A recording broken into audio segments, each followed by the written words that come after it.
बिस्मिल्लाहिर्रहमानिर्रहीम अस्सलामुअलैकुम। आज जो हमारा टॉपिक है that is about mutations. Mutations के बारे में आज हमने डिस्कस करना है। म्यूटेशंस की सबसे पहले बात करें तो म्यूटेशंस का मतलब ही होता है जो कि चेंजेस आती हैं, ख़राबियाँ पैदा होती हैं। चेंज इन डीएनए स्ट्रक्चर, अगर डीएनए के स्ट्रक्चर में चेंजेस आ जाएं, DNA structure is called mutations, mutations कहलाती हैं। अब म्यूटेशंस जो है वो दो टाइप्स की होती हैं, या तो वो बड़े लेवल पे होती हैं या छोटे लेवल पे होती हैं। जो छोटे लेवल पे होती हैं उन्हें माइक्रो म्यूटेशंस कहते हैं और जो बड़े लेवल पे होती हैं उन्हें मैक्रो म्यूटेशंस कहते हैं। अब हमारे पास सबसे पहले अगर माइक्रो म्यूटेशंस की बात करें जो छोटे लेवल पे होती हैं तो इन्हें हम पॉइंट म्यूटेशंस भी कहते हैं। पॉइंट म्यूटेशंस की बात करें तो it is type of mutation in which change in nucleotide sequence, यानी कि न्यूक्लियोटाइड का एक सीक्वेंस है। न्यूक्लियोटाइड्स हमारे पास कौन कौन सी होती हैं? ए, टी, सी एंड जी।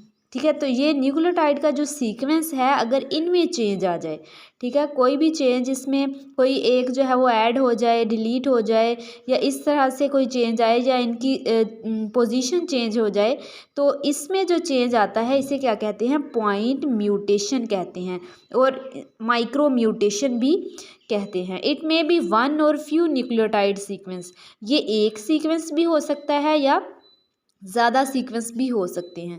इसकी एग्जाम्पल की बात करें माइक्रो म्यूटेशंस की तो सिकल सेल अनीमिया है हमारे पास इन विच adenine replace with thiamine. Adenine अब किसके साथ रीप्लेस कर रही है?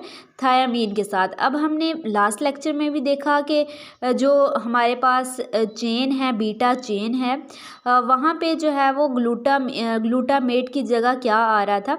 वेलिन आ रहा था। ठीक है, और यहाँ पे हमारे पास क्या है? बीटा चेन है जो 6 नंबर है, इस पर हमारे पास उसमें ग्लूटामेट मौजूद था। ठीक है, और वो एडेनिन जो है वो किसके साथ चेंज हो गई है? थायामीन के साथ चेंज हो गई है और 6 नंबर पे अब क्या मौजूद है?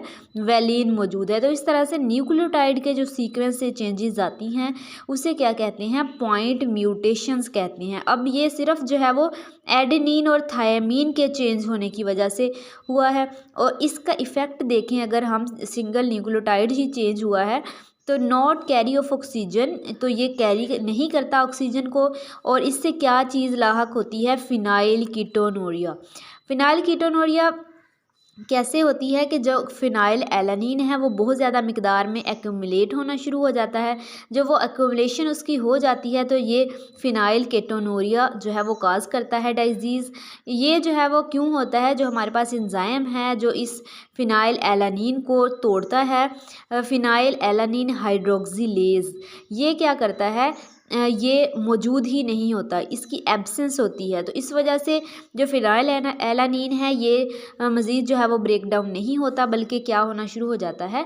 एक्यूमुलेट होना शुरू हो जाता है, जमा होना शुरू हो जाता है। तो इस बीमारी से फिर क्या होता है? मेंटल रिटार्डेशन होती है। ठीक है, जो न्यू इन्फेंट्स होते हैं, जो बच्चे जो है वो न्यूली बॉर्न बेबीज़ होते हैं, उनके जो ब्रेन होता है वो एबनॉर्मल होता है, एबनॉर्मल फॉर्मेशन होती है ब्रेन की। ठीक है, इसी की वजह से फिनाइल कीटोनूरिया की वजह से यही इसका इफ़ेक्ट है कि इससे मेंटल रिटार्डेशन होती है। इसके बाद अगर हम मैक्रो म्यूटेशंस की बात करें जो बड़े पैमाने पे म्यूटेशंस होती हैं, चेंजेस आती हैं, तो इसको हम क्रोमोसोमल एबेरेशंस भी कहते हैं। दूसरा नाम इसका क्या है? क्रोमोसोमल एबेरेशंस। इसमें क्या होता है? हमारे पास चेंज आता है नंबर ऑफ़ क्रोमोसोम्स के अंदर, नंबर ऑफ़ क्रोमोसोम्स चेंज हो जाते हैं। जैसे हमारे पास है मोनोसोमी, ये हमने जो है वो पहले भी डिस्कस किया। मोनोसोमी जिसमें हमारे पास एक जो है वो क्रोमोसोम मिस होता है और इससे क्या होता है? टर्नर सिंड्रोम की डिजीज़ होती है।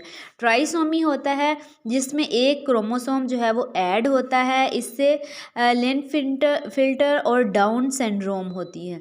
ठीक है, और change in structure of chromosome, इसमें क्रोमोसोम का स्ट्रक्चर जो है वो चेंज हो जाता है। जैसे एडिशन है, इसमें क्या होता है? क्रोमोसोम का एक सेगमेंट जो है वो ऐड हो जाता है। ये ए बी सी डी हमारे पास सेगमेंट्स हैं, तो यहाँ पे हमारे पास एक जो सेगमेंट है वो ऐड हो गया है और यहाँ पे डबल जो है वो डी आ गया, तो इस तरह से एडिशन हो जाती है। डिलीशन की बात करें तो एक क्रोमोसोम का जो सेगमेंट है वो क्या हो जाता है, लॉस हो जाता है। जैसे ए बी सी और डी है, इसमें से अगर सी मिसिंग है तो इस तरह से जो है वो एक सेगमेंट क्या हो गया है, डिलीट हो गया है। इन्वर्जन की बात करें तो यहाँ पे हमारे पास क्या होता है, break of chromosome and then again attach with original chromosome. पहले जो है वो ये किसी न किसी पॉइंट से क्या होता है, ब्रेक होता है, देन जो है वो दोबारा से उसी जगह पे जाके दूसरी जगह पे जाके जुड़ जाता है। जैसे ए बी सी और डी है, तो ए डी सी और बी ये अपनी ओरिजिनल पोजीशन से टूटता है और दूसरी पोजीशन पे जाके अटैच हो जाता है, और इस तरह से जो है वो इन्वर्स हो जाता है 180 डिग्री पे। ट्रांसपोजिशन की बात करें तो transfer of chromosomal segment to non homologous chromosomes. अब हमारे पास यहाँ पे क्या होता है कि एक जो क्रोमोसोम का सेगमेंट है वो ट्रांसफ़र होता है दूसरे क्रोमोसोम के ऊपर। जैसे यहाँ पे क्रोमोसोम नंबर 5 है, यहाँ से एक सेगमेंट जो है वो दूसरे क्रोमोसोम के ऊपर क्या हो गया है, जाके अटैच हो गया है। तो इस तरह से ये जो नॉन होमोलोगस क्रोमोसोम के ऊपर एक सेगमेंट जाके अटैच होता है, इसे क्या कहते हैं, ट्रांसपोजिशन कहते हैं। अब जितनी भी म्यूटेशंस हैं वो किसकी वजह से होती हैं, म्यूटाजेंस की वजह से होती हैं। जैसे कि म्यूटाजेंस हैं, रेडिएशंस हैं, रेप्लिकेशन में कोई मिस्टेक आ गई है उस वजह से हो सकता है, या रेडिएशंस की वजह से। अब जो सोमैटिक सेल म्यूटेशन होती है, एक जर्म सेल म्यूटेशन होती है।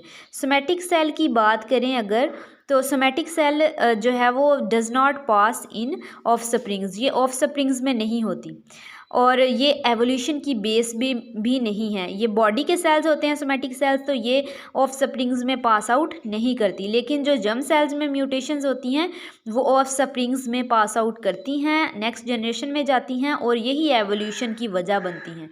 ठीक है, होप सो आप लोगों को म्यूटेशंस का लेक्चर क्लियर हो गया होगा।